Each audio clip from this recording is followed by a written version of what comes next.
Ladies and gentlemen, welcome back. Episode 94. We are creeping closer to the big 100 mark. Actually, this is a landmark occasion. The first time we have the aircon on this year. So it means it's getting hot. I thought it was a bit. Yeah. Okay. Yeah, it's getting hot. I think I'm already hot. I mean, it's getting into that time. I remember all the hot episodes when like shit was happening, and I tell you what, we've got shit happening in this episode here. Shit, yeah. We had the plan list, but I've done videos, and I want to hear your thoughts on. Let's start with the Ballon d'Or first.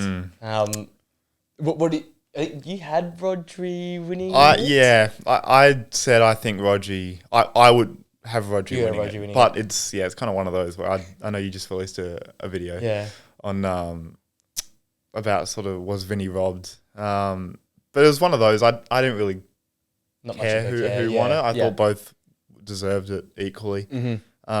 It just everyone has their own opinion on this. It just depends on how the criteria you have for the award. Everyone kind of, some people favour individual performances, some take that into account but prefer what they've done for like what the team's done. So I don't know. It's such a hard one because they were both so good, but I can see the frustration. I can see it. I was surprised how many people were sort of. I said in my video, I'm not discrediting Rodri. I just prefer Vinicius. I'm surprised how many people were really. It's like a really big like Vinicius. There was like Vinny chants before they announced like the award. It's a bit confusing because a lot of people are like, we need it's a forwards award. We need more DMs and centre backs getting recognised. And as soon as it happens, it's like, oh, Vinny was robbed, this and that. But I do get it. Like he was a joke. However long it's, whatever. I don't know how long they've. That's the first thing to do. They need to do it at the end of the season, not this how weird is it? point. What's the starting it counts point? Still to this season. This season still counts. Oh, it's fucking. I don't know. The only thing I say before I wrap, I don't think I said this in the actual video. I just saw a write-up about it from a Chelsea guy on Twitter. He said, "Well, what happened to Jorginho when they won the Champions League? He won the Euros with Italy. Did they win a domestic cup? Maybe on a domestic cup as well. And Jorginho was like." I remember that year. I think it was third. It was very good. It was Chelsea close. As well, but he didn't win it that year. I think I'm assuming Messi or Modric would have won that year. It's like, well, where's the line? And I said in the video, I always said the Champions League is a bigger trophy than the Euros and the Copa for me, because I think it's a run over 6 months versus a run over 8 weeks. And it's back to that classic Haaland, Messi one of last year. I am adamant. I thought Haaland should have won it. That's just my view. Because again, City wanted to go Champions League. They wanted that. They brought him in. It was the only difference. They win the Champions League. So context, storylines, they has to play won the treble, didn't they? Won the treble, exactly. That's the thing. I said it in the video. Out of all the years for a City player to win it, last year's probably their weakest year they've had in a long time. It was just only one trophy. Yeah. So I mean, I agree with the point you said about journalists. I think you mentioned about 100 journalists as well. doing it. Like, come on. Like, it shouldn't be journalists. It should be.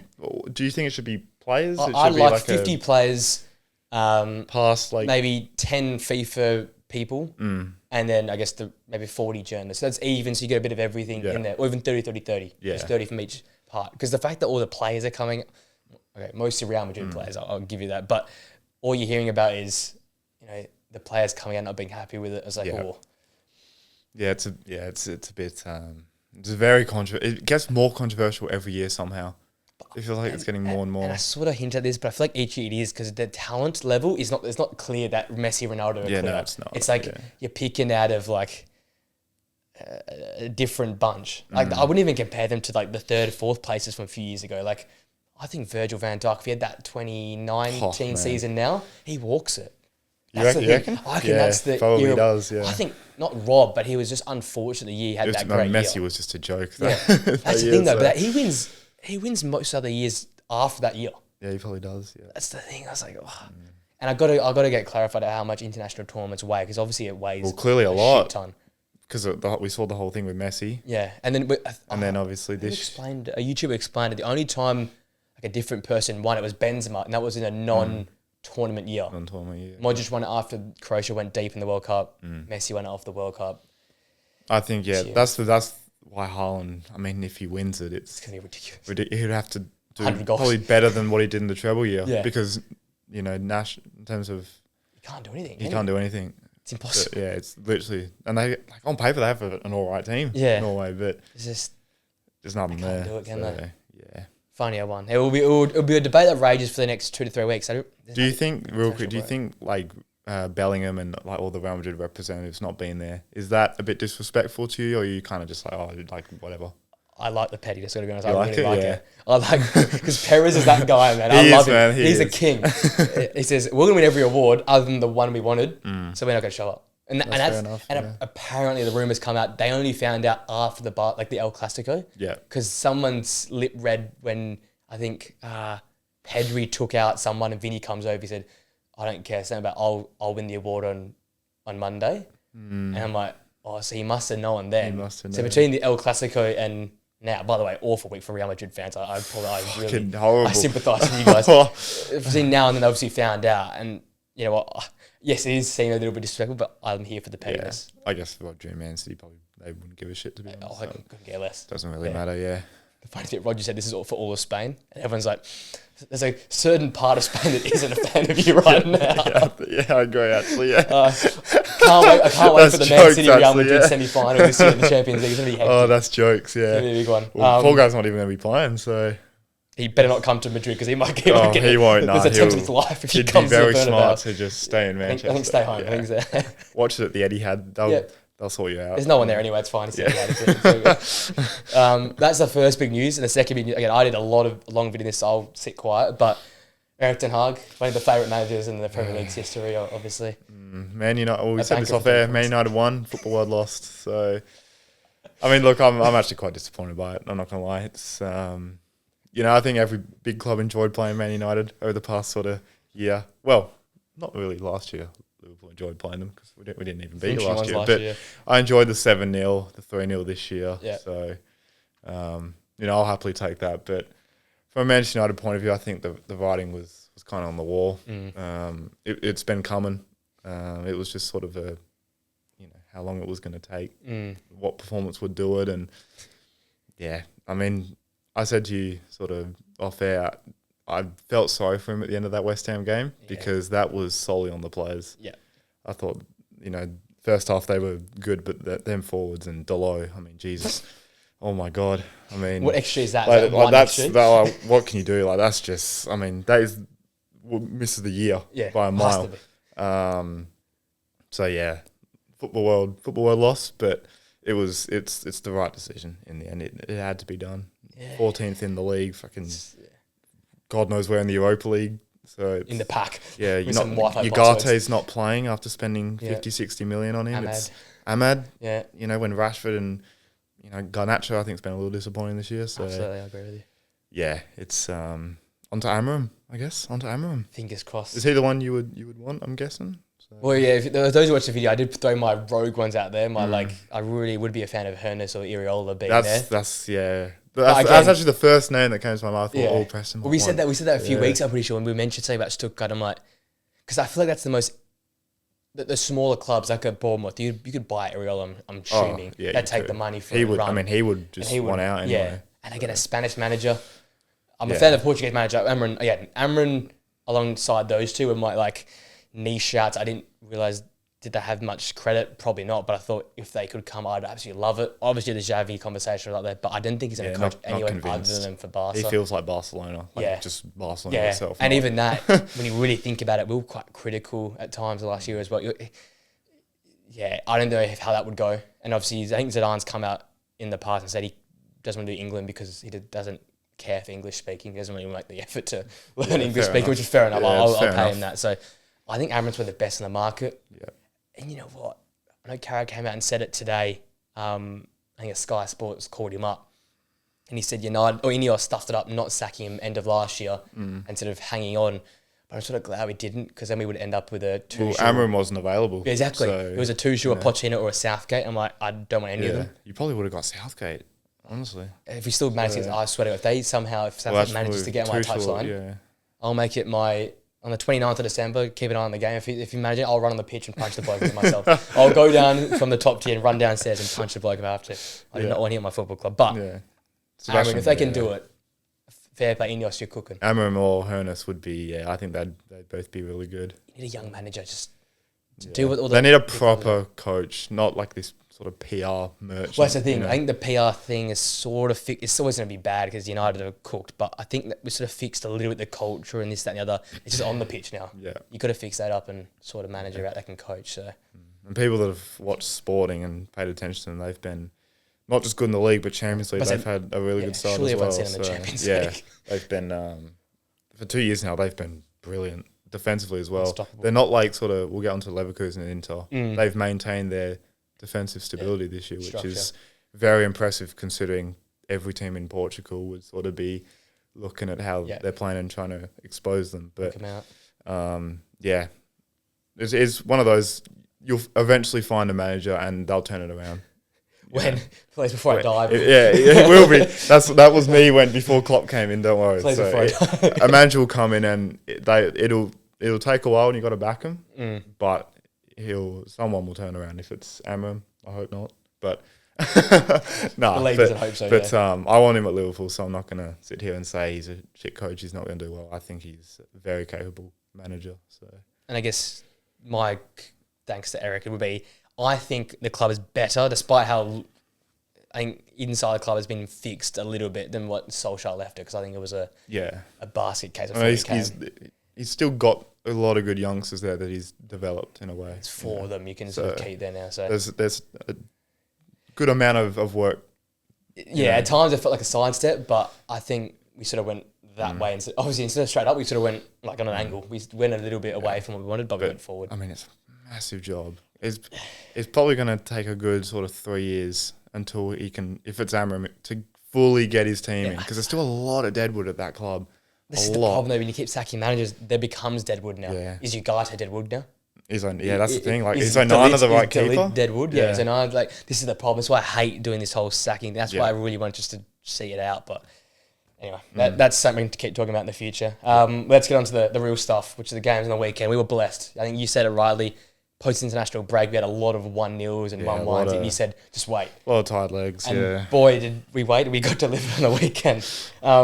Let's go to Germany first. And Sahin and Dortmund, they have seasickness, or they have travel sickness, because they cannot travel at the moment. They are struggling. Actually, I'll say it's an awful loss. Yeah, it was. An awful loss to Wolfsburg. Again, a difficult team, difficult place, but man, I don't know. I don't know anymore. We said this, was it last week? We said this about Dortmund, like, what are they? Yeah, right. Yeah, I mean, it was kind of the opposite of how their away games have usually gone, where this game actually started off pretty well. Yeah, had a couple of chances, a good goal from Malin, well played from Guirassy to find him. Goal, yeah. But then after the goal, they just kind of went into this just gear, never imposed on the game. So yeah, it was disappointing, but it didn't really shock me. Seeing the results, seeing the game, it's just what they're going to be this year, I reckon. Just at home, they'll probably be incredible. They might lose 1 or 2, but they'll be good. But away from home, they are fragile. I think that's fair to say. It's giving a little Man United vibe about it. It is. Yeah. I got some of the stats reading because this really shocked me. 11 shots, 77% possession. 4 times he had a passes, yet they couldn't break down an Wolfsburg side who probably had the better of the chances. A lot of sideways and just nothing. If I wasn't mistaken, Emre Can started centre half, got moved to right back, and then I think crossed to left back to finish the game. He went everywhere across that back four. Yeah, is this where we really? I know there's some injuries at left back, especially for Dortmund right now, but is this where we've really gotten to with this side? We're playing Max Bayer came on and he was playing as like a number 10 behind Guirassy. And like put them, if you're gonna play both of them, have them literally next to each other. Yeah, them up top. Bayers, I mean, he's. We called it early.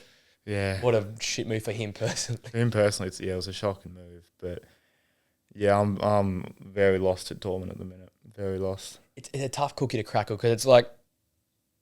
Where does the improvement even come from? That's the thing. That's the problem with the Dortmund. I can't see where it comes from because I see the game style. Do I agree with it though? I don't know if I do. Do you have to all be possession style of teams to win? No, I don't think you do. Yeah, no. Look at Leverkusen. They had so many different ways of winning games last season, which I think is we'll get into them in a little bit, but it's sort of becoming a little bit more standardised. And we're going to Inter as well. Inter's way has been found out. Like, football is constantly evolving. Just because Pep does it one way doesn't mean everyone has to do that same way. And I think I respect Sahin for coming in. This is what all the young managers are doing, coming in possession, fullbacks into midfield, overloading central areas, But have your own way. Find it. Because these players obviously don't suit the system. It is literally Garassi magic moments or Gittins magic moments or Adeyemi magic moments or nothing. They made a Champions League final with Erdin Terzic with a bit more counter-attacking. It was, a bit more, absorb the pressure. And a team like Augsburg, at home, they'll go after it. They'll go at you, sit in deep, take 15 minutes, and then bang, Gittins over the back, goal. It would happen. So that's my only worry, because there's a clear pattern and style there, but is it the right pattern? With the players they've got, you'd have to say no with how they're going so far. It's just so hard to get a read on them, because they had some good performances at the start of the year, and I sat there and went, "Fucking hell, why'd I have them fourth?" I remember saying that. I was like, "God, because they look really, really good." Now you're just an ace. But I can't believe how quick it's turned. First two games they were very impressive. They were good. But they had the big win against Heidenheim when they were. I think it was 5-1. And since then, Adeyemi's gone, and they didn't have Garassi up there. I mean, Jesus. I know he gave the ball away for the first goal, but even then, how I forgot the guy's name. How he just dribbled through. It was so slow as well. And there was a centre midfielder trailing him. I don't know what his. I forgot who it was. It might have been Gross. I think he was in there. That was the other one. But he was walking as he was just dribbling. I'm like, close him down, man. And I know the shot was from miles away. And keeper, by the way. I thought he could have moved. He didn't move his legs. He just jumped. He should have moved his feet a bit and then jumped. Look at a FIFA animation. Yeah. Just I've been big on Koval. I think he's a good keeper. But it was a mare for me. I don't know how that really went in, to be honest. But the second goal comes from, I think, Emre Can sort of tries to clear it kind of thing. But look at that touch rather than clearance at the end. It was two well-placed finishes, but... It was the Metro. Him. He just struggling behind him. I'm like, brother, even move. Sabitz is struggling this year as well. Brandt's had no impact at all. Your boy Brandt. I generally hate him. I mentioned him, so I hate him. He's your Rafael for me. Because he doesn't do anything, man. Plays number 10 for Dortmund, plays every game, and might turn up once every 5-6 months in a game. I don't know what he is as a player. He sums up Dortmund. He doesn't do anything. Yeah. So worrying. It is worrying, yeah. Because I think they've got Bayern at home. I think they've got Freiburg coming up. Wolfsburg's their next game on the road. And they've got Leipzig at home. Leipzig, Freiburg, and Bayern their next 3 home games in the league, I think. Bayern is a little bit. That's the 1st of December. Yeah, but they're also their home games. They're just their home games. Yeah, in the league, just in the league. Yeah. So Leipzig, then Freiburg, then Bayern. Yeah, geez. They're all at home. As I think you've got to aim for at least 7 points. If you can't win on the road, you have to win these. Exactly. Yeah.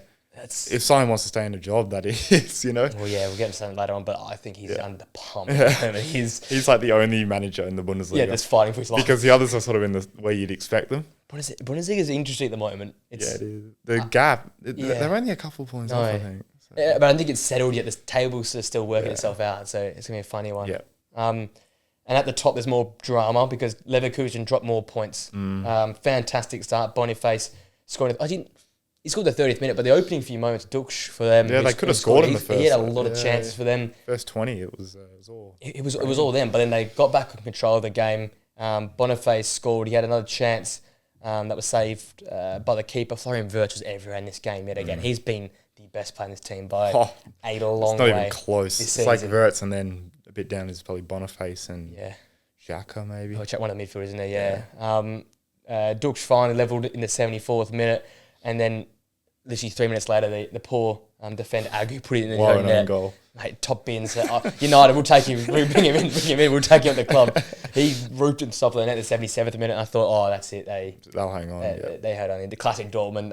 Leverkusen, they'll find a dodgy way to get a result. But in the theme of this season, they couldn't go over the line. 90th minute, they had got Leverkusen themselves. Teams are doing the reverse. Yeah. And Schmid found the back of the net. Great finish, wrong-footed Herodetsky, I thought. putting it through a few bodies. And in the end, I think a deserved point for Werder Bremen. Yeah, I'd say. And you see for the biggest stat, they hadn't scored at home until this game. They scored 2. So fair play to them. That was a big, big moment. Yeah, like you said, they deserved it. So it's worrying now for Leverkusen. Too many times. It's still early days. They can obviously mount a run for sure, but at the moment it doesn't feel like it. It just feels like they're going to keep dropping points every couple of games. So they're not losing games, but they're drawing stupid ones. Yeah, I think. So. I'm going to go out on a limb. I've been preparing this one. I didn't know if I want to say it or not. I'm going to go out on a limb and say that's their title race over. You think it's over? But I think they'll go deep. I think they might go to a semi of a Champions League. Wow, that's my bold statement. All this way, I think they're done. I think they look cooked. Because the Champions League are doing fantastic, and we keep forgetting they are backing it up. And I know I keep saying with the Villa, like, yes, we know they did last year with the Europa League, and they went all the way with that one, but it's a different Champions League. It looks like this year that, I've got to be honest, the new style, it's working because teams look like they're putting 115% every game. Every game is so tense. There is so much energy and emotional energy being used by these teams in these games. Big teams, big clubs, big players. And I just feel like it's going to take the toll on the Villas, on the Leverkusens, even a Sporting. They might still win their league, but I think their performances will drop off in the league versus the Champions League. And I think it's come off the back of a Champions League week, off the internationals as well. Maybe as much as we know they could love to win late and crazy stuff late, maybe this is Leverkusen just hitting that bump. That is it's pretty bold. But I can see it because he keeps trying to fit in Terrier and these other players. This guy is get him out. Get him out. He's not good enough for where Leverkusen want to be in the league and competing, in the Champions League. So I don't understand the persistence with him. If it's Garcia, I can get it. Yeah. But then even then you're moving out one of the midfield, two good. I love to have to play together for me. So I don't understand. Yeah, I can play Hoffman. I can see it. I'll stick with him. I'll stick with him. Yeah, I've been tossing and turning, but I look at Bayern, I look at Leipzig, and I'm like, where are they going to drop points? They both look very good, don't they? Yeah. Especially Bayern. Even Leipzig to a certain extent. They're not conceding many goals at all. I'm just very worried at the moment with Leverkusen. It's a lot of emotional fatigue from all of last season. There's a lot happened last year. Yeah, plus the Champions League, plus the pressure that's on them now. I mean, they still did they went unbeaten and shit. So I don't think we'll ever go full on rant. About them like Bayern last year. No. It's just be one of those. I wanted them to challenge again this year. Yeah, but I just think maybe the batteries run out a little bit on these guys, and that's fair enough. But I'll give them the fair enough. Yeah, going invincible. So, just take off that Arsenal team any day of the week. Let's go to our first segment, created and nurtured by my friend here, Nathan. He said last week, let's do a wasted talent 11. Yeah. So I was like, you know what, let's give it a crack. And I'll tell you what, the front line and midfield came like a duck in water. Came pretty much straight away. But the back line, we've got a classic Preston 3 at the back here. Yeah, I've had to join in with the classic Preston 3 at the back. This is a tough back line to make. We'll do it again. We'll go, I guess, keeper and back 3 each, and then we'll go zones from there on in. Who's your keeper and your back line? So in goal, I've got Mark Bosnich. Oh, good shout. Good old Aussie lad. Great shout. Had a good year at Man United that 1 year, but then I think he sort of got injured a bit, and then he was never the same. Finished his career at Chelsea as a sub, and then obviously had sort of his own sort of problems and shit, but was never the same after that injury, and should be regarded as the Socceroos' best keeper. He's probably the best goalkeeper Australia have produced, but in terms of Socceroos, you'd have Mark Schwarzer. Or even Matty Ryan. In front of him, my back 3 have got Michael Richards. Oh, okay, Richards. I put him in. Burst onto the scene. Youngest English goal scorer, I think he was, or youngest defender to play for England. Some of that rubbish stuff. But just injuries killed him. CBS merchant. Yeah, pretty much. Yeah, Roy Keane, duo merchant. Yeah, exactly. I've got Ledley King in it as well. Pretty much the same reason. Injuries was obviously loved at Tottenham, but injuries just cooked him from having a long, successful career. Yeah. Not that he'd be successful at Tottenham. My other centre-back is Christian Val. Liga Young Player of the Year, went to Barca, and by the age of 29 was clubless. So that says a lot about the fall off was huge. Yeah, has to be studied, that one. Needs to be studied. Yeah. All right, my rogue back line here. Here we go. N'Golo Dida, who in his own right is actually a good keeper, but there was some moments and researching through, I couldn't find anyone else I could really think Boz was a good shout, but he was probably too deep in the archives to find. We had to go deep to find something. So I went Dida in goal. Again, I guess a memorable keeper, but maybe not for the right reasons. Yeah, not for the right reasons. So that's where he sums up wasted talent pretty well. Yeah. And then my back three, which is only consists of one centre-back. Right centre-back on Hector Bellerin. Oh, wow. Someone that, again, speedster, came to say Arsenal, was sort of like Wenger's little, like... He was very good, wasn't he? Child. Yeah, really good in the first 2.5 seasons. Yeah. Then disappeared. Then the whole transition Arsenal made, and now he's just sort of lost. I think he had an ACL as well, which killed him. To be fair, I think he started at Betis. I think was it 2 years ago now. Yeah, I think. And now I'm seeing him doing catwalks rather than actually, football. So I got him at right centre back. I went Phil Jones at centre half. Okay. Yep. Again, personal experience. Like, there's moments you're like, oh, damn, this is what Phil Jones was supposed to be. Like this was, Sir Alex Ferguson chose him. Yeah. Like he said this was going to be the guy. Sort of like back this guy in. Never quite worked out. This podcast came up with Ferdinand a few days or weeks ago about he just felt the pressure and he couldn't really deal with it. But he was supposed to be on England's chosen. Yeah, he was supposed to be the next. The next big thing, taking over from Rio and the like. So he never really got then retiring at the young age that he did. It's sort of like what could have been with Phil Jones. And then I can't claim to know anything about this guy, but Royston Drenthe, who joined Barcelona, then asked to go and lead to PSV, flopped there as well. And then quit football as well at sort of 30-ish as well and never really made a much of it. It was supposed to be that sort of next big thing to Roberto Carlos after Roberto Carlos left Los Blancos. So that's the storyline I've read. I read the same one, but I just couldn't be asked doing the research, so I was like, "Fuck it, I promise you, it's my only player I don't know about. The rest, these ones I don't know how to pronounce this guy's name, so I'm not gonna come out and say it. So after last week's pronunciations, that's what I struggled with last week. Did you notice? I was like, "Fuck, I'm struggling here." When you were like, "Oh, do you want to say your team?" I want to say, "Nah, I'm good, bro." Let's move on. Let's go to the next one. Fair play. So, how have you configured your team from here on in? I've got like a 3-5-2. Okay, so chuck your 5, I guess, in there. Right, so I'll do my 5. Yeah. So on the right, I've got Ben Arthur. Streets will never forget. What a player he was to watch at Newcastle, but just never really didn't think. I don't think it was necessarily injuries. Just didn't turn into anything really. Not consistent. Yeah, not consistent. I'll do my midfield 3. So I've got Jack Wilshere. I mean, staple. Age of I think it was 19 when he went to the Nou Camp and played Barca off the park. Deluxe. Was such a good player, but injuries again just killed him. It's like he's the captain of this team. Yeah, pretty much. He pretty much. Yeah. Dele Alli as well. Actually, the vice captain of the team. Yeah, the vice captain. Yeah. Again, where's he now? I don't think he has a club. Okay, I thought he went back to Everton. I don't know if he's still at Everton. He's just injured, but I don't. Honestly, I don't know. Yeah. I know I think he said in some interview that he has England 2026 on his every time he wakes up. It's like. Is he waking up then? Are we sure he's waking up? He's like fucking Mick Schumacher, or not Mick, fucking Michael Schumacher at the minute. Just a vegetable, bro. The slopes will never forget. Fuck. And I've got Ravel Morrison. He might be the captain actually. He might be the captain. Ravel Morrison. Give you that. Yeah, he might be the skipper. I think he's the captain of this team. Every like ex-Man United player has spoken about this guy, like how good he was. And then on the left, I've got the man that made this all happen, Adnan Januzaj. Oh, you did put him in. I had to, but I was going to put him in. I'm like, fuck, we got 4 captains here. We need a fuck. I think we need Januzaj as captain. Fair enough, because he's the reason. And then Morrison's got to be vice. But then leadership group, we got Wilshere and Dele Alli in there. The boys around, good for the dressing room. These lads. Yeah. Let me go with my box midfield. I got 2 holders and 2 number 10s in this Preston system we play here.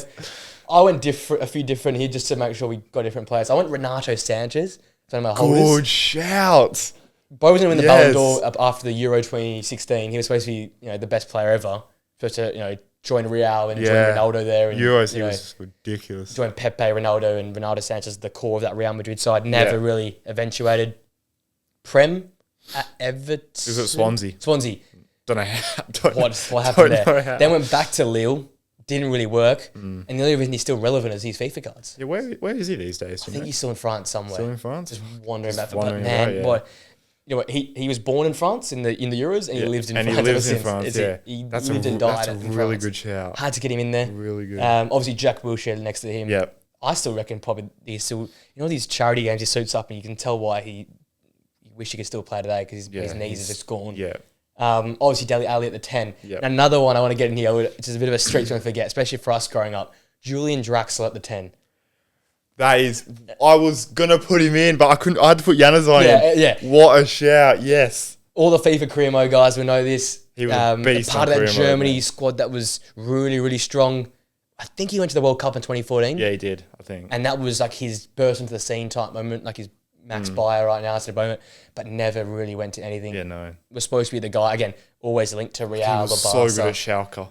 Mate, that Schalke team with Huntelaar there as well, that was a dangerous side. That was a good fucking side. I'm like, I had to pull someone out that's a little bit different. Drax was good. And I thought, you would have Morrison, I thought. So, I put Drax at the second number 10 spot. So nice. He rounds out the midfield for me. That's a great midfield. There's some street sliders in there. That's a great midfield. My two strikers, I got Pato. Yeah, pretty obvious. Another captain of the club. We're spoiled for choice here, mate. We got fucking 10 captains. Take your pick. And then we got the one that we don't know about. I've got Christian Val, and you had fucking thing that we had to research. Who's the other guy? Trent, the left centre back. And I felt bad putting this guy, but I put Adriano in for Inter. Yeah, I was close to putting him in. I felt bad because obviously he was ridiculous. I think his nickname was like the Emperor or something. They came up talent. With. Yeah, but I think his dad died, and then he got addicted to like alcohol and shit. So, but in terms of potential and like wasted, fucking hell, that was a prime example. Yeah, I was close to putting him in. I went a little bit different. Obviously, Pato, I put him on the left. I went the front three. Yeah. I went Quaresma on the right. Yeah, maybe not wasted talent, just not inconsistent talent. Yeah, like, there's moments. Like you still won the Euros. He's won the Euros, but I just he was supposed to be that dude again. Someone that always got linked to the big clubs in Europe. Yeah. Never got that big. Stuck at Besiktas for a few years, and now I don't know where he is now. I still remember him taking that goal for Ronaldo and costing an offside as well. Like, that ruins your career as it is doing that. And then the leader of the line, the big man, just got a new deal the other day. Mario Balotelli is up top for my team. Mohawks, why always me? Again, great talent, amazing moments, but man, what a waste. Fucking hell, yeah. Play football, don't punt and gamble and drink and he was a character, wasn't he? Jesus. I think he's back at Genoa, if I'm not mistaken. I think he is. How the hell? I was like, when he came to Liverpool, I was so excited. Like, oh my god, it's Mario Balotelli. Yeah. Like I used to sign this guy on like FIFA 12. But he's a fucking character. He is. I think he's been to every club known to. I'm surprised he hasn't come to the A-League yet. Honestly, it will be GALORE will take him. It'll be like a Daniel Sturridge vibe. Yeah. Come on, play 4 20 games, minutes, do his hammy, and he's off. But I don't know if he can save Genoa fair play. If he can do that, it can come off my list any day of the week. There we go. That was good fun. That was good fun. I really enjoyed that one. I had to really get into the bag and really find some classics in there. I do love the Morrison, the Draxler. I like the Sanchez one. And the Draxler Sanchez, one. Yeah, that was a good one. I thought got a good mix in now and past players. Now, I looked at Draxler as well. I'm glad you put him in because I had to get Januzaj in. Yeah, he's the founder. This time last week, he was the guy. He was the guy. Yeah, I think he had Januzaj for that. We're gonna every year to bring that back and just do different players each year. That's really fun. Alrighty, let's go to Italy where there was goals galore. 7 goals in one of the games, 6 goals in the other game, and 8 in the other game. So we've got 6, 7, and 8 goal games to talk about. Very unlike SERIE this week. Yeah, anti-SERIE. After last week's 1-1s everywhere, we've gone to 8 goal games. Let's start with Fiorentina. We talked about their 6-1 win last week, if I'm not mistaken, or 2 weeks ago versus... Who was... did they Verona? They flogged someone last week, wasn't it? They beat Milan, was it? It might be Verona. Jeez, Verona got whacked 2 weeks in a row. Let me just double check. I think it was Verona. Was it Verona? Yeah, I think it was actually. Google's taking its sweet ass time here. Lecce. No, it was Lecce. 6-0 Lecce. Just battering the poor old... the relegation fodder. They've won 11-1 the last 2 weeks. They beat Roma 5-1 though. This is a big statement for both sides in many regards. Moise Kean with a double. He looks like he's actually fitting in this club here. Him, Kolpani up top, dangerous. Since I found some form, Kolpani. So it was Moise Keane having 2. Bove had a goal as well. Own goal for Mats Hummels. Cataldi was involved in everything. And in between all of that, there was a goal from... Who scored the Roma goal? I'm not quite sure. I can't remember the Roma goal in there. It's irrelevant when you when you lose. The point being, it was irrelevant. And actually, the big thing I have to talk about is Dodo is an absolute shithouse. Oh, he is, bro. Bro wins penalties. He gets a second yellow for players. That's the thing I have to pick up this game. Dodo, again, drags himself to the floor, flips around, second yellow, see you later. Jimenez was sent off. But, man, like, Fiorentina, like, a top 3 threat now. They've been good, man. They've been really good. They're scoring goals. The defence looks very, very good. They got a keeper that's... world class. I mean, we spoke about him last week. How he didn't have a club for a full year is ridiculous. Chaos. He's I'm glad they're doing well. A new team coming to life. In terms of top 3, I mean, Serie A's wide open this year, so no team's looking real outstanding so far. No, I know Napoli are a couple of points clear at the top, but even then, you have doubts if they can hang on. The classic Conte effect, where they'll probably pass out by match week 25. So give it up. I'm here for it if they're gonna be up with the top 3. The pigeons, man. They're gonna be able to beat big teams. Yeah, because you wouldn't want to play them with how good they are. That front line's just dangerous, man. They just score goals. They do, and that defense has come together quite nicely. When you have De Gea in goal, you're gonna probably prevent a goal a game, which is him just in 100%, there. Yeah. I love what Kolpani and Cataldi are doing, sort of in behind Moise Keane. Good back line. It's a very balanced side. It's playing some good football. They don't have Europe, I believe. No Europe. I think they finished have Conference League, yeah. Which they beat St. Gallen 4-2 in midweek. So but even then, they're not playing really anymore. No. So it could be a little threat. Could be. Little top 3. Could be. Them and Atalanta, man, they're fucking... Well, they could be sneaky ones. Atalanta beat Verona 6-1. And again, the same story, but we have to keep talking about that front 3, man. That front 3 was ridiculous. De Roon gets the first goal, Retegui gets the second, De Ketelaere the third, Lookman the fourth. Third, fucking hell. De Ketelaere, finally. What a finish. Jesus. Probably my pick of goal. The other goal from the Verona man, Salah. Yeah, that was probably my goal of the week. Goal of the week, yeah. Just caught it casually, so just casually, like 5-0 down, I think it was. Whacked it top left. Yeah. What a goal. So Retegui got a double, De Ketelaere got 1, De Roon got 1, Lookman got a double. What can stop this team? Because this is a real threat. Because they've got a really good manager, Gasperini. That they've won the conference league, Europa League, last season. I think they're still a quarter-final potential threat in the Champions League. They're a good team in Europe. You want to play them in the Champions League. You wouldn't want to come up against them. And yes, I can see you could score goals against your side, but you're going to have to score a fair chunk to beat them.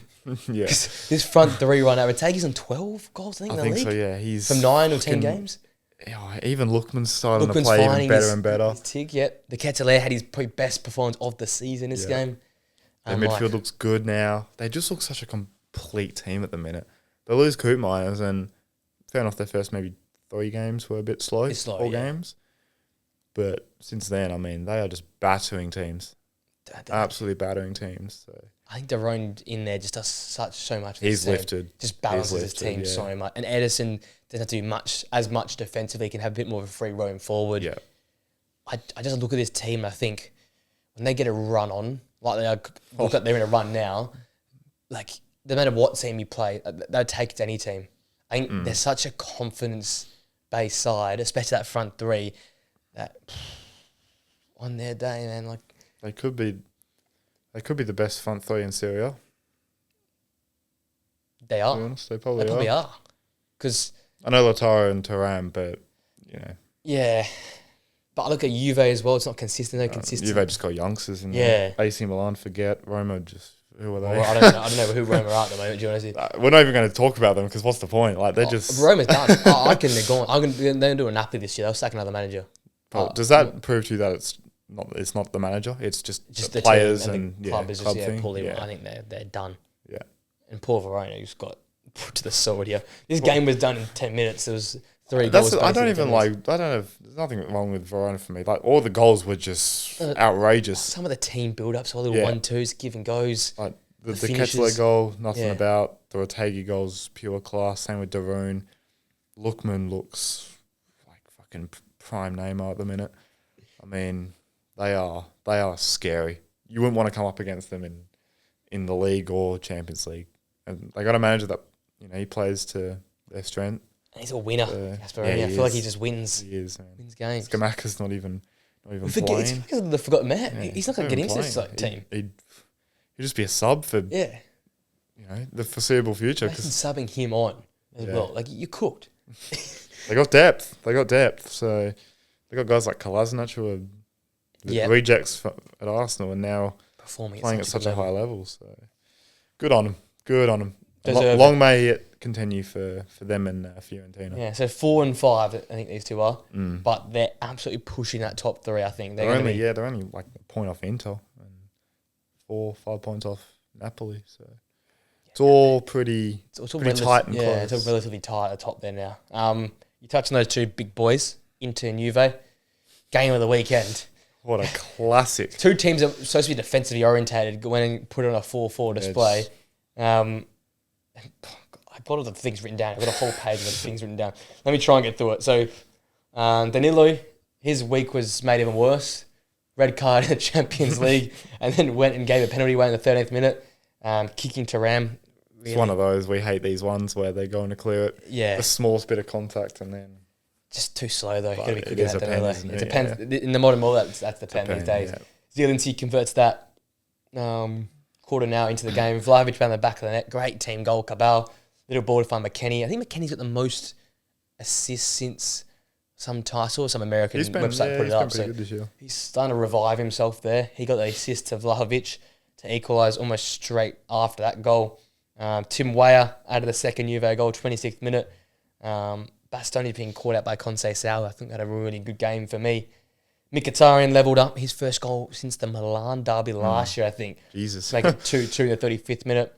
Then Dumfries was kicked out by Kalulu, who had a bit of an average game. I had no expectation in this game. He didn't quite live up to that. Zielinski again from the penalty spot in the 37th minute. Dumfries made it 4-2 in the 53rd minute. I thought by then, game gone. I thought Juve 2 goals down. Yeah, no, they're not going to. They're surely not going to score another 2 to make it 4-4. Yeah, and yet they did that. It was a Yildiz double, came off the bench. The first goal, really impressive.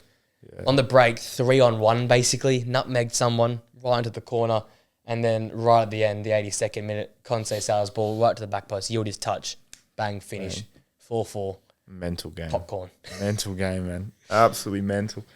I couldn't believe the amount of goals. I saw the score at half time and I was like, I need to chuck this on. How the hell is it? How is it 3-2? These are supposed to be 2 really solid defensive teams. Juve been solid all year. Inter more so last year than this year in it. It's a really good point for Juve considering they're transitioning. But for Inter, it's more disappointment. I think that's big alarm bells to concede 4 to a team that has struggled to score all year. Yeah. And you look at it on paper and it's not well-known forwards besides Vlahovic. No. So, it's very... I hate to be that dude again, but I'm jumping on it again. Man. I'm not going to say not going to win the title. Not going to win it. But I'm really disappointed with all the title winners. Other than City, obviously. But everyone else is... Even Madrid. Madrid poor. Leverkusen really poor. Obviously, you know what I said. I've been bold enough, so I'm not going to win it. Inter are doing their best not to win it, though. They're doing everything in their power to not win it. Yeah. Whereas last year, they hadn't missed a beat. They sort of slowly fizzled away. So that fizzle was continued into this year. That Champions League, the way they just bottled that shootout and should have beaten Atleti and get knocked out. Then they went to the league and they already basically won it, but they sort of just fell apart. No domestic trophy in there as well. Then you come to this year. Did they not win the cup last year? I don't think they did. They not? Didn't Juve win that final? Did they? I thought they won something else. I thought Milik scored the winner in that. I thought there was another cup they won. Maybe the Super. Was it the Super? Yeah, I think Lautaro scored, but that doesn't really. Is that like the Community Shield for? That's like their mid-season trophy that only 4 teams are. Okay. Like that's fair enough. So it doesn't really count. Let me make sure. I think that's what I'm thinking of. Because I remember, I swear we talked about it, maybe. They might have actually won it. In Saudi, yes, it's one of those ones. Oh, it's one of those. Like, so that's not an actual, like, it wouldn't count as part of your cabinet as such. Yeah, I don't think, 2023. Maybe it didn't happen. I don't know. Maybe I'm just going fucking. I'm pretty sure that because Milik scored the winner. Yeah, Inter won the Super Cup against. I remember the Juve Atalanta one. Yeah, because that was the domestic. That was a Coppa Italia, that one. Yeah. So Juve won the FA Cup equivalent, I guess, the more reasonable domestic trophy. Inter ended up then with the league and the Super Cup. But in a year that we thought they could have won everything. And gone further in there. And Champions are the biggest one for me. I think that was disappointing. Then the league fell away. You didn't win the domestic cup at the end of the season. Then as this season starts and you're like, okay, there's a few midfield rotations here and there. You've signed some good depth players, but it's the same squad. So you should be, all good to go, hit the ground running. Som, I think, has been fantastic. Turan's been fantastic. DeMarco's been okay, but outside of that, the identity, the ruthlessness, and you can see Inzaghi's in every game. You tell him the silence. He's just agitated. He's very frustrated. Agitated feeling around this side. I don't think he even knows what's going on at the minute. They're just not defending. They're just defending really poorly. Like the Weah goal, he just dawdles inside, gets a bit of space right next to the keeper, and it's weird. Like the defenders, they stepped up when he got past. I think it was Mkhitaryan he dribbled past. Yeah. They all stepped up, and it's like, why? He just left Weah there all alone. He's got to tap in. So yeah, it's basic sort of defensive errors at the minute. They need to fix up real quick. Otherwise, Napoli will just keep on winning. And because that's the thing, right? All Napoli need is a 9-point difference. Yeah, they don't have Europe, so and that whole they got a free run at it. Yeah, burnout stuff doesn't really make a difference because 9 points, you can hold into 9 points come the turn of the year. You'd think. And they got to worry about Atalanta and Fiorentina. Juve will probably be thereabouts, third to fifth, second maybe. But they got to start to worry about the teams behind them. You think you're looking ahead, but you're right. You look over down, your shoulder. Yeah. Which is, for an Inter side, man, come on. We said this. We flagged it for the transfer window. Yeah. We flagged it. Like, you got to go to that next level. Yeah, you can't just stay the same. Not in this day and age, no. Leverkusen stayed the same, realistically. Inter stayed the same. They just topped up, But at the it's time, supposed to work. It's supposed to at the work. time we said it's a good window. They kept all their players. They just topped up, added depth. But in reality, this modern game, it's so volatile. It is. Yeah. You can't stay still. Yeah, no. Well, I guess that's what as Liverpool fans you get frustrated about because you're not changing things. I think they just. And I said it. The timeline's closing in this team. I feel like because it's getting older. Yeah. It's getting like Kalinoglu, Mkhitaryan are getting any younger. Sommer and goal. I know I'm pretty sure I have a replacement already lined up, but he's 34? He's in his mid late 30s, yeah. Like, he's fantastic, but he's running out of time, Acerbi. Running out of time, Running out of time. And I just Darmian, how there's not really much improvement left in Darmian. How much can you keep pushing these players until are they just done? Because it's been 3 incredible years. Yeah, Champions League final, lost to a great, one of the best teams ever. Disappointment, and now this year. And now, is this just have the legs finally gone from this team? That's what happens when traditionally you don't spend a whole lot of money. So I think we get put in this false sense of Man City, Real. We think everyone can just keep going, but you can't just. True, you don't just we keep probably going. do. You don't just keep going and going. You look back at all the Premier League winners. You look back at even the Bundesliga before Bayern took charge. It changes every year. It's not always Bayern, City, Real, or Real Barca. There is going to be change up. I just think we put too much expectation on a team that maybe run its course. Maybe I'm going bold to. I'm just saying things wrong. It's a fair point. It's just because we know how good they are. Like people underrated them for large parts last year. Absolutely. Because they were the third best team in the world last year. But then you get to the Champions League and it's like, well, you can see why. Maybe people aren't as high on them. So, yeah. I mean, maybe it is the time to start having the Inter conversation. So a lot of conversations to be had. A lot of conversations. They got conversations. a rebuild already. Jesus, 3 years. It's disappointing. It is. I wonder if Inzaghi will want to hang around for a whole restart. Oh, I don't think they wouldn't sack him. I don't think. But would he just walk? He seems like a winning manager. I can't see him walking out. I don't think. Do you think he can walk out? I can't. I don't think he's that kind of.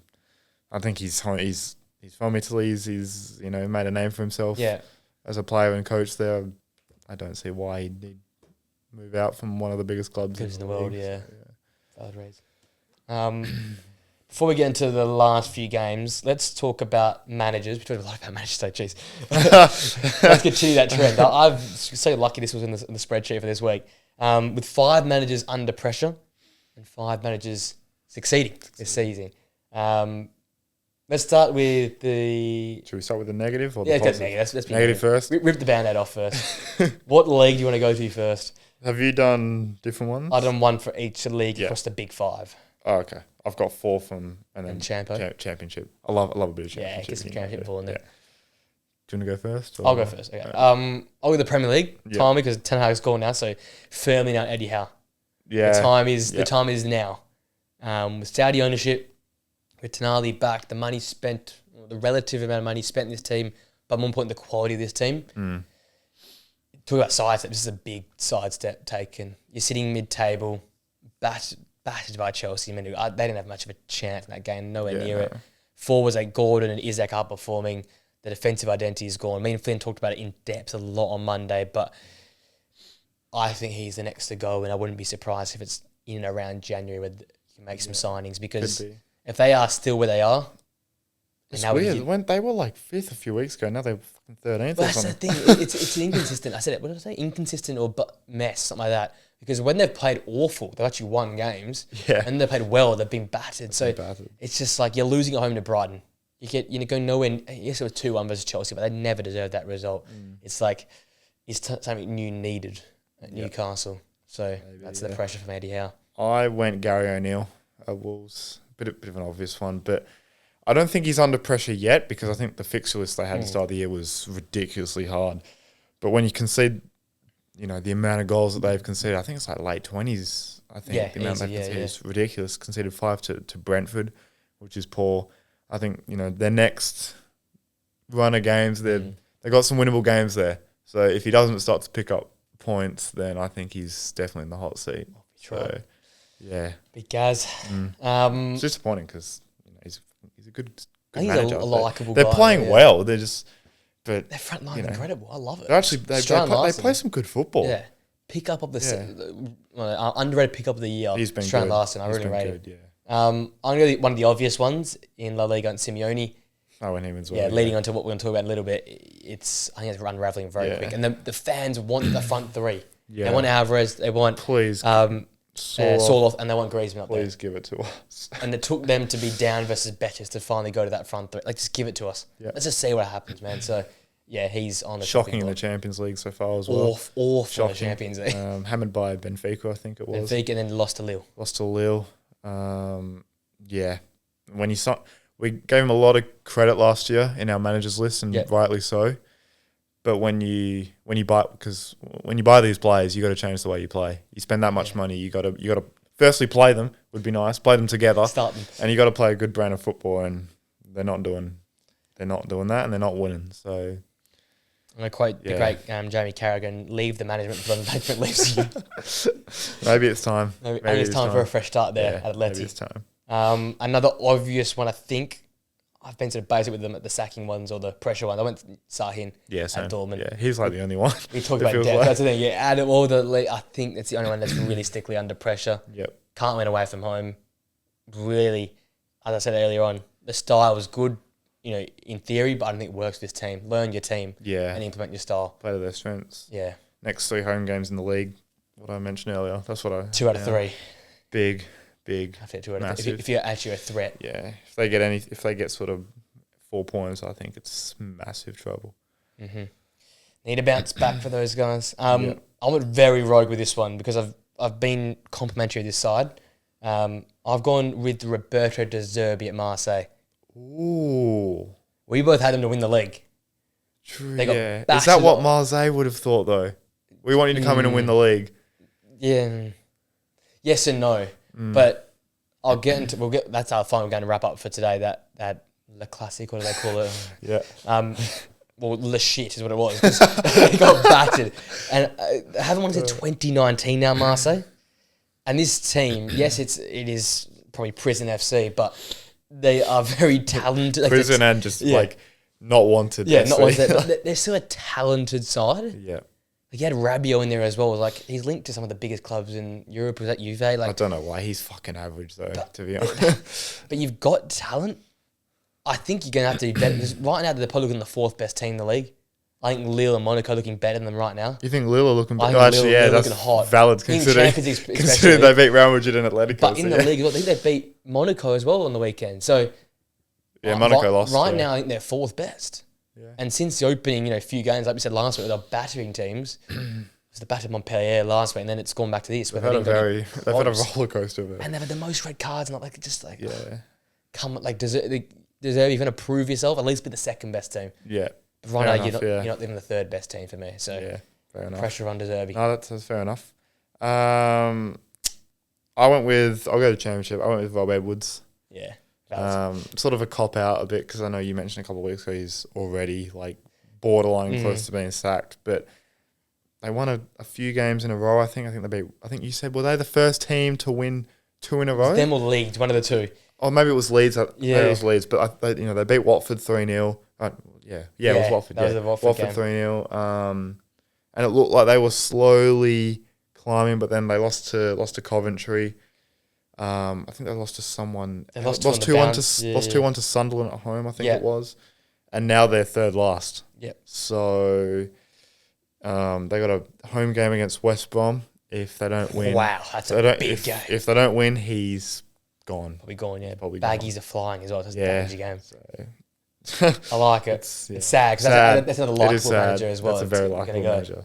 I went Serie A last. Again, probably another cop-out, but some of these speak for themselves, man. Fonseca. Yeah, same. Yeah. He was nearly sacked 3 weeks ago. I think he's going to get sacked they beat Inter. If they lose the next 2 games, probably should have gone again. 8th place. They've got massive games coming up as well. They got, I think they got Juve and I think Napoli coming up in the next couple of weeks. Top 3 sides in there. Yeah, big games. I think they're both at home, if I'm not wrong. So...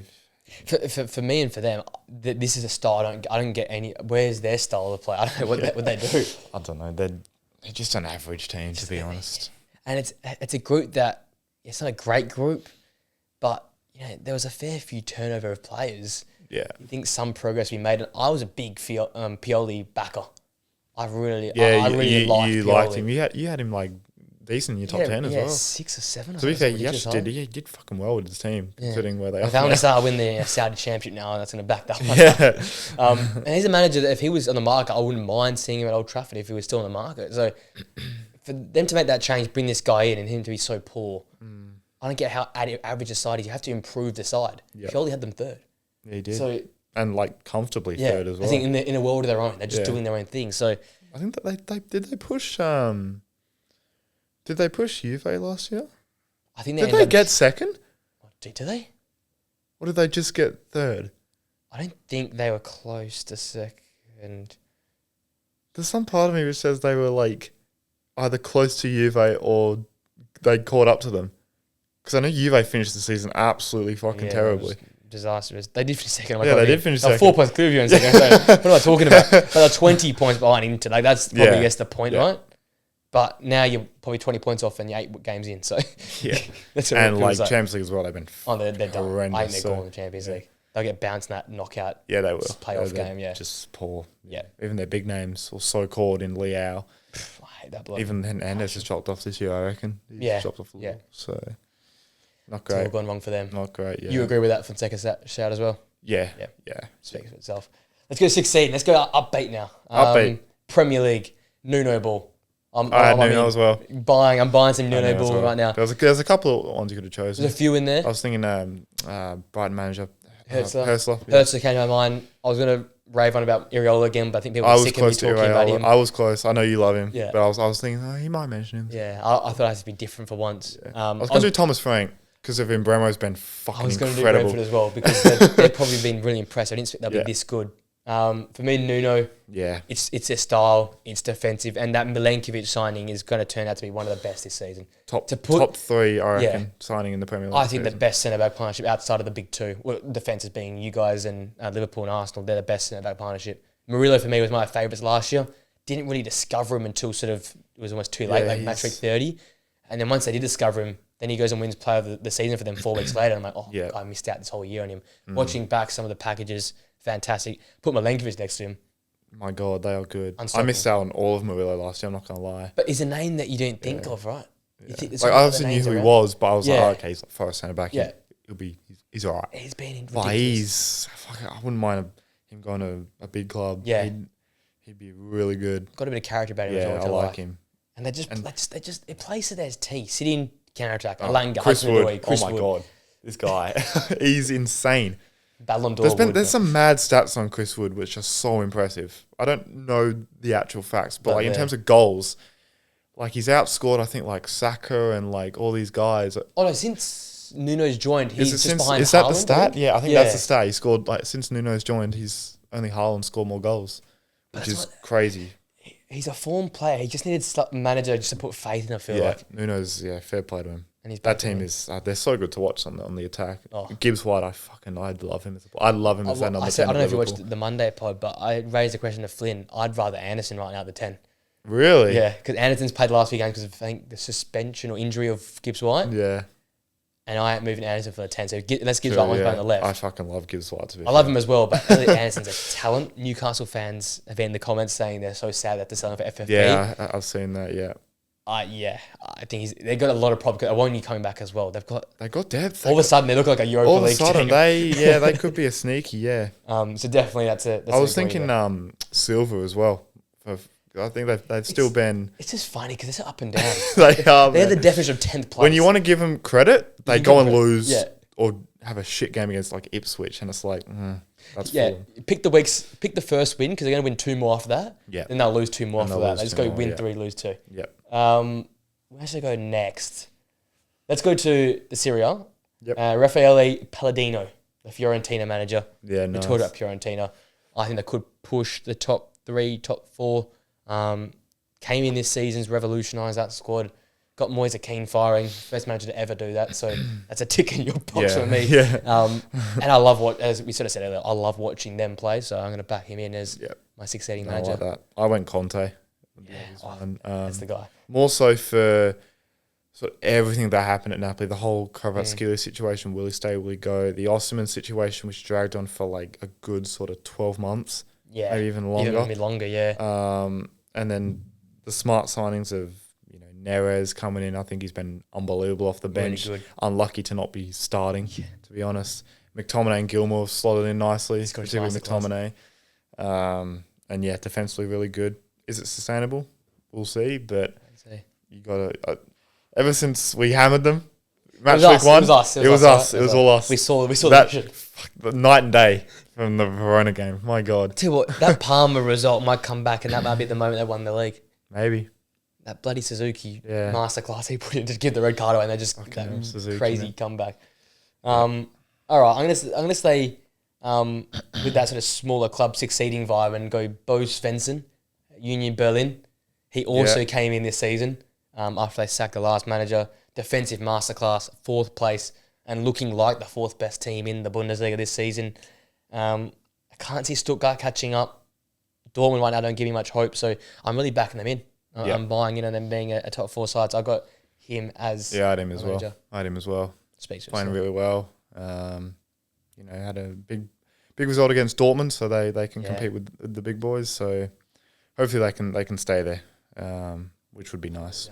So I'm gonna go La Liga for the next one. I went Marcelino for Villarreal. Yeah, same. I went with him. Yep. My team this semi, I picked them out early. They're sitting in 3rd. They are the 3rd best team. It's good that we both had a surprise. You had the Villarreal and Fiorentina. So far, at least. We're ticking the boxes so far. But I like this shout because there was a fair turnover of players. And I tell you what, he's made Jose Perez an absolute weapon this season. He is dangerous this season. I need to write up a formal apology to that man. I laughed when he was picked for the Euros for Spain. I remember saying, why the hell is he going? But you know what? He's a top 5 La Liga striker. There you go. Okay. We get Sorloth. You've got Jose Perez. And I went into your bag. I went to the Championship for my succeeding manager. And I went Scott Parker. Yeah. With an absolutely disastrous off-season, the fact that everyone left, basically. Yeah. He was left abandoned with a team of just bench players and then bringing Championship players in. And they're sitting second. I wouldn't be surprised they win the league. Yeah. They're just getting better and better as the weeks go on. I had him as well. Parker, yeah. Agree with that. Just done a great job. The turnover with the team and still playing really good football. So I was very close to going with Labrie from Sunderland, their coach. Yeah. But, I just think it's the job that Scott Parker's done. Sunderland showed signs last year. Close last year. But, they were pretty good last year and they got a lot of good players there. But with the amount of players Burnley have lost, Scott Parker's done a ridiculous job. If he gets them promoted, it's probably his best ever achievement considering. He's that last way. I definitely agree with that because the squad he's had is probably the weakest. Yeah, like the Fulham squad he had was a joke in the Championship. It's a Premier League team. Mitrovic cooking and stuff. I think Fabio Carvalho was playing there as well. So Jesus, that's some team. That's some team, man. That's a crazy team for the Championship. Let's quickly talk about this game because it wasn't much of a game. PSG make a statement within half an hour, basically, battering Marseille. Neves, a Balerdi own goal and a Barcola 40th minute goal ended Marseille in this one here. And it could have been 4 or 5. Yeah, it should have been more. Dembele, oh my God. Yeah, Dembele. I think you mentioned it last week, he's finishing. Fucking hell. I do not rate him either. Oh my God. He's really bad. And the pressure builds, right? So Marseille won 1 in the last 4 games. PSG are 3 points clear already because of Monaco losing to Lille. So they just shot each other in the foot, those two teams. Yeah. And it feels like a brick wall hit for Marseille is what I wrote down. Yeah. It feels like it's like a writer's block for a journalist or like a storyteller. It's like, where's now the creation going to come from? Because it went from, Wahi and Greenwood and just creating just vibes almost to now teams are sort of just like, we're not going to let you counterattack us. Yeah, no. We're going to just sit and absorb some pressure. How can you break down a lower block? And it's like, Harriet's going to be suspended for a few games. Yeah. So. Was that a red? I don't know. I know his stud is like literally on his quad or whatever, but I don't know. It's softer of the high foots. It just ruins the game, man. Yeah. Top of the table clash. 20th minute as well. You ruin it. So I don't know. I honestly don't know what is a red card these days. I don't know what's a penalty. I don't know what's a foul. This gets lost up in the weekend because this is probably the least talking point out of all. There's a lot of talking what's happened. Referee calls on VAR, so probably doesn't get featured enough. But it was a weaker one. I did write down 4th red card, most in Liga and I think most in Europe right now. So there's also disciplinary issues at this club as well. It's already been way too hectic for a season for Marseille. It reminds me of Arsenal a bit. Like just so emotional. Was it Leon where they had the fucking penalty and the late drama and the red card in that one, and then you had there was like a 3-3 or something in there.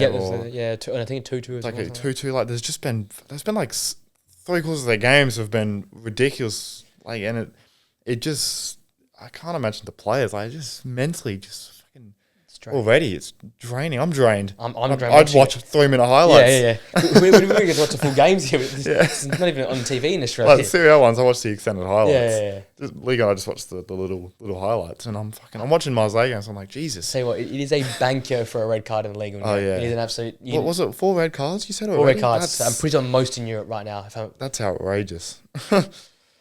There's a lot happening, and it is De Zerbi. Like even on the weekend, he was gone mental on the sideline. That's just what you get with him, though. That's the thing. Yeah, can't get much stability. That's why I'm like, a bit of pressure. So I think he feels he can win this. He can win this league. He should feel like he should win this. But then the players maybe they're just not. Some of them are good. No, not good enough. Their forward line, it's good enough, but when you got Højbjerg and Rabiot in midfield, I just think it's a bit average. Shithouse in midfield. And in defence, it's not a well-known defence. No, I couldn't say I'd know. Decent keeper, but not a well-known defence.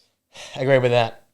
More pressure on Marseille and PSG. I feel like already have a bit of one hand on it. Yeah, unfortunately. From 1 week. It was 1 week. Hopefully it still stays close though. Like Marseille don't fall off and Monaco actually can Hope Monaco can stay with it because they're the biggest threat because they're so good defensively. Yeah. Hope they can fingers crossed they can stay with it. We'll finish up in Spain.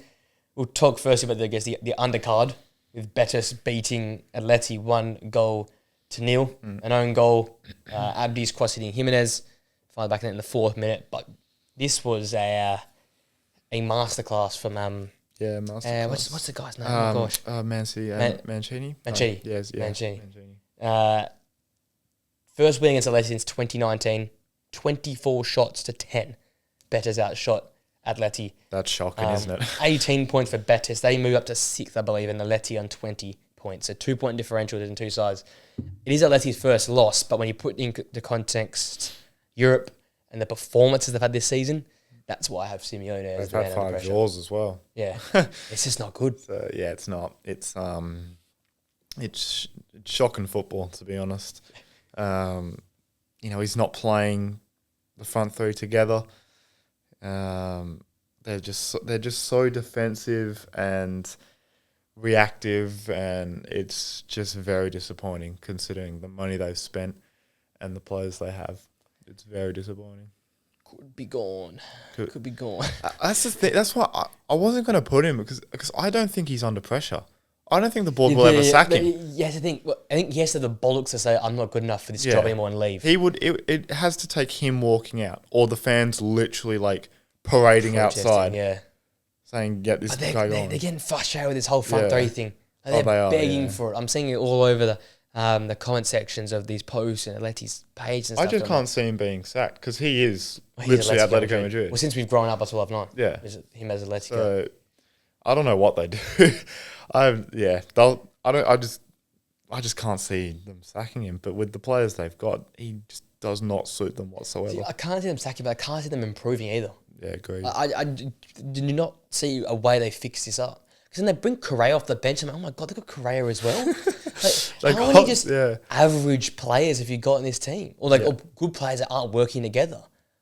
We're wasting so much time, time with some of these players in the system. And like Alvarez, I just don't know. Alvarez off the bench would be better, at City than him starting at Madrid at the minute because he's just getting nothing. Yeah, the shots he's having a screamers from outside the box, and even there they're powerful, but they're just going straight to the keeper and he's tipping them over the bar. So they're not actually creating good chances for Soloth or Alvarez or Griezmann. Soloth's had nothing made for him. He's had I feel sorry for the bloke. But between him and Dovbyk, these two having stinkers. They're having awful years. I have so much respect and just compassion for that man, honestly. Poor guy. They're going through it, those two, I'll tell you what. It is hard work. Yeah. If Haaland does go to Barca, whether it be next year or the year after, is that Alvarez's key back to City? Till then, it's just buy his time. If Simeone is there, then I can't see Alvarez fulfilling his potential. He might be in a fucking wasted potential. Yeah, but the thing, that's what I'm saying. It's on a knife's edge now because no one's going to pay the fee for him. You'd imagine he's on a decent wage packet as well. Yeah, he can't go. He could go back to the Premier League team, but would who would pay 80 odd 75, 70 million for him? And will he do that since our Pep and Beds or this? We love Pep. We can't leave a Pep side or a Man City side. It just feels like someone has to make a big move for him to land somewhere else. He'd do bits at Arsenal. I need him, incredible. But will he go there? You just can't see it happening, right? I think he might have screwed himself over. It's disappointing, but Jesus, this is just what they're going to be. They're just going to be boring. They'll win a couple of games here and there. They might go on a decent run, but at the end of the day, they're just Simeone They're not improving, like what you said. They won't sack him, but they're not going to improve. So, oh God! But they're already 10 points behind Barca? Wait, surely not. Is it that much already? I think so. I think they're on 20. Madrid on 24. Barca 30. I think. I think, but it's just. I was hoping. Well, we're both hoping. Oh my God, they are as well. They are? Yeah. That's ridiculous. And I know Barca have been pretty much untouchable. No one's beaten them. But I think was it Osasuna? They lost 4-2. I think strange loss. But I think they had all the injuries that day. Didn't they? So, but we both wanted them to be hanging around at least until sort of February. It might be done already. But it is done. It is 10 done. Points, Yeah. They're fighting with Betis and Bilbao and Mallorca, mate. But I say they just look at the results here. They drew this morning with 10 men. They drew to Athletic Club. They had 10 minutes in the 23rd minute. They still drew 0-0. Mallorca are a team, man. They're a serious deal. That might have to be next week. They're playing pretty good, man. Yeah. They're playing pretty good. Get back onto those bad boys. Now, let's get to the big one. I've been waiting all episode for this. 4-0. I'm so tied to Real through Ronaldo links, so that's my club. So this really hurt. 4-0. Lewandowski double. Lamine Yamal and Rafinha, the front three. Highlighted them in my combined 11 I made going into the game. Who did you predict? Because I would have predicted Real. I went Real 2-1 Rodrigo winner. That's what I went. I thought it was a real Rodrigo predicted masterclass. Real. I wouldn't have predicted. And not this way, not 4-0. Not this, yeah. And okay, yes, Real had a bucket load of chances, but Barca in the second half probably in my eyes played him off the park. Yeah, first sort of 20, Real Madrid had a foothold of it. Mbappe had a couple of decent chances, but he was obviously offside for all of them, I think. Vinny, the big one was Vinny. He should have scored. He should have scored, probably changed the game if he scores that. But after the 20th minute, it was all Barca. Yeah. Absolutely killed them. I know Real Madrid have a couple of injuries at the minute. Obviously, Rodrigo didn't play, got injured. They're missing, obviously, Carvajal. But you look on paper, it's still a better team than Barca, you'd say, especially that midfield. With Castro and obviously Firmino with Pedri. That midfield three was incredible. They were gliding over the grass. Bro, they took the piss. They actually took the piss. Castro is Busquets. This guy. He's Busquets, man. This guy. That pass to Lewandowski's goal. He could be the best midfielder at that club. He is on form. That ball is like De Bruyne levels, Modric levels. You know what it sort of made me sad but remind me of is Toni Kroos. Yeah. And I instantly thought that's what Real's missing. They've got no Toni Kroos anymore. Yeah, no, they don't. He finished ninth Ballon d'Or. That's what they're missing. For 34, 35. Yeah. Like that as much as I kept saying it last year. I won't say it in depth, but Luka Modric and Toni Kroos are so underrated. Yeah. Criminally underrated. Yeah. And in that game, you saw why they needed a Toni Kroos in there, just to control it. There was no control. Control the pace. Which is, I'm a bit disappointed from a Valverde point of view. I thought he'd kind of be that guy, but obviously it's a one-off game. It doesn't change the fact that he's still probably the best midfielder in the world. But I could not believe just how dominant they were. Walked it. I would have predicted a Madrid win pretty comfortably, to be honest, at home. I thought this was the game they needed to sort of kickstart their season. Yeah. But fucking hell, they got battered. Absolutely battered. Get Mbappe at the club. Get him to go free agent. I messaged you saying a Kylian Mbappe rant was coming. So, I mean... I had to keep my tongue tied until about... Even my reaction video, I didn't do too much ranting, but... Where do we start? Fucking Mbappe, man. 7 offside. You're so fast. The line was on the halfway line. Their line was so high. Exactly. And respect to Inigo Martinez, but brother, you ain't all that. You ain't the high line. But I can understand. Hansi Flick and Mott, I fucking respect it. Oh no, mate, Hansi Flick. This is like the 8-2, Bayern game. That sort of high line they played. They were catching everyone offside, and then I think it's 80 offsides at the season. The stat is mental. That is incredible. Offside, it's ridiculous. 80 offsides. We just started. Yeah, I know. The season's like 10 games incredible. And you've got 80 offsides. Yep. And for Mbappe, come on, man. You have all that pace. Fastest man in football. People might say the most skilled man in football. Hold your run. Curve the run, like the Bellingham would do last season. Curve the run, then go. Burst. Because Kubasi or Inigo Martinez aren't getting anywhere near. They're not going to catch. Yeah, they're not going to catch you, brother. but that back four needs a round of applause. Jules Koundé pocketed Vinny. Absolutely pocketed him. Yeah. Balde at left back. Balde was that cross for the second goal. That was him returning. Did you see the clip of Thogden this guy? How nobody punched the guy, I will never know. Doing that, if he does that again, he will get fucking flattened. At the Bernabeu, he will get flattened in the end, in the home end. And even guys, just football. Just life or death, mate. You think they care? Just life or death. This is literally this sums up their year. Did you see the line for how many millions of people want to ticket this game? They got in. They want to see their team win a game of football. Exactly. And then last night, I saw a clip of him Vinicius robbed I was the first person to say he should win the Ballon d'Or. And at the Champions League final, he hands in like this like underage trophy, says, "This is for you, Ballon d'Or." And I'm like, mate, you act like a 4-year-old and you're like, what, a 25-year-old? Like, fuck. I'm getting off topic, but Mbappe, go on, getting out of there. Man, like I said to you. He's not a striker, though. He's not a striker. Disguise, man. Yeah, it's the thing. He's not a striker. He's a left winger, but you're not putting him left wing because Vinny's there. So Vinny's your club. And we said Hostelry was better for Madrid than Mbappe is right now. I said it to you. He's a French Hostler. Like, and that's disrespectful to Hostel at this moment in time. No, Hostel won them a game. He literally kept them in the Champions League, yeah. That's what they need, man. They just need a centre forward. They just need a striker. An out centre forward. Yeah. Big dude. Get Benzema back. Because they're already, 6 points behind Barca? Yeah. And Barca don't look like slowing down at all. Yeah, even with the injuries that they've still got Gavi coming back. Fucking almost just come back. De Jong hasn't even hit the pitch yet. The keeper's out. I still think Pedri's warming up as well. And Rahu's not here. Their captain's not playing. Ferran's, I think he's still suspended. I think he's still out. Yeah. But But you've got Rafinha, Lamine Yamal, Lewandowski. Lamine Yamal. Oh my God, man. That guy. I swear he says something about apparently I don't have a right foot. Yeah, they thought they didn't have a right foot. Bro, he's got the arrogance of it. And you know what? I respect it. He's cooked every big team this year. The France goal. He scored in the final, did he not? Yeah. Or was it Nico? No, it was Nico. And he assisted Nico in the final. So he scores in the semi-final, assists the final of the Euros. Scored had a probably the goal of the great tournament. Yeah. Then he comes into this season, cooks Real on their own pitch, outplays Vinny in the battle of the wingers.